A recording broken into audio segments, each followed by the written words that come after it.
ஆண்டவராக இயேசு கிறிஸ்துவினை நாம் மேம்படுவதாக ஒரு முக்கியமான வார்த்தையை ஆண்டர் நமக்கு சொல்ல விரும்புகிறார். 1 தெசலோனிக்கர் 5ஆம் அதிகாரம் 19, 20, 21, 22 நான் உங்களுக்கு வாசிக்கிறேன். இந்த ரீசன்ட் டேஸாகவே தெசலோனிக்கர் திருச்சபைக்கு பவுல் எழுதுறதை ரொம்ப சந்தோஷத்தோடு நான் வாசிட்டுருக்கிறேன்.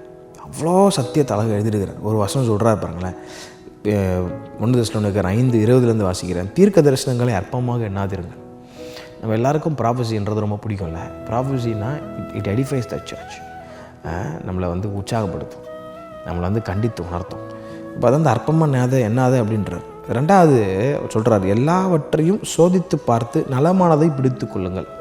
அப்படின்னா எல்லா தீர்க்க தரிசனத்தையும் நம்பாத. எல்லா தீர்க்க தரிசனம் வந்தாலும்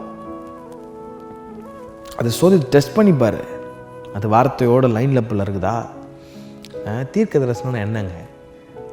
தீர்க்க தரிசனம் என்பது கர்த்தர் ஏன் தீர்க்க தரிசனத்தை கொடுக்குறாரு? It edifice the church.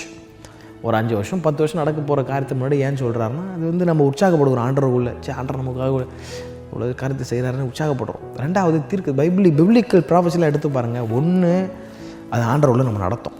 ரெண்டாவது, தவறான வழியிலேருந்து நம்மளை ஆண்டவரோட கிட்ட சேர்க்கும். ஆனால் இன்றைக்கி சேட்லி ப்ராஃபஸின்ற பேரில் இன்றைக்கி சபை இன்றைக்கி வேறு எங்கெங்கேயோ போயிட்டுருக்கு. ஒரு கூட்டம் ஜனம் ஓடுது. என் மேலே தலை மேலே கையை வச்சு எனக்கு எதெல்லாம் சொல்லுவாரா, நீ இப்படி ஆயிடுவேன் அப்படி ஆயிடுவேன்னு சொல்லுவாரா? அதெல்லாம் தேவையில்லைங்க. ஆல்ரெடி நம்ம மேலே கர்த்தர் இயேசு கிறிஸ்து மூலமாக எல்லா ஆசீர்வாதத்தையும் கொடுத்துட்டார்.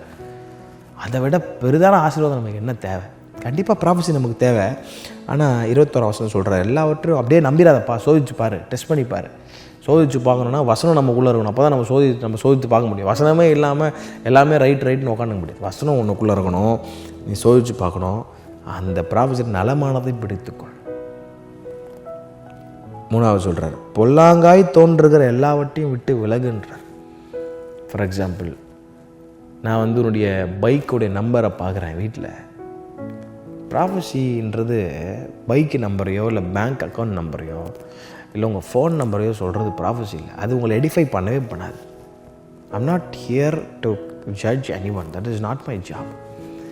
வசனம் தெளிவாக சொல்லுது, பொல்லாங்காய் தோன்றது எல்லாவற்றையும் விட்டு விலகு. ப்ராஃபஸி சொல்கிறாங்களா அவன் மேலே தலைமையில் கை வச்சு, அது சோதிச்சு கவனி, என்ன சொல்கிறாங்க கவனி. அதுக்காக நான் எந்த தீர்க்கதரிசியும் தவறுன்னு சொல்லலை.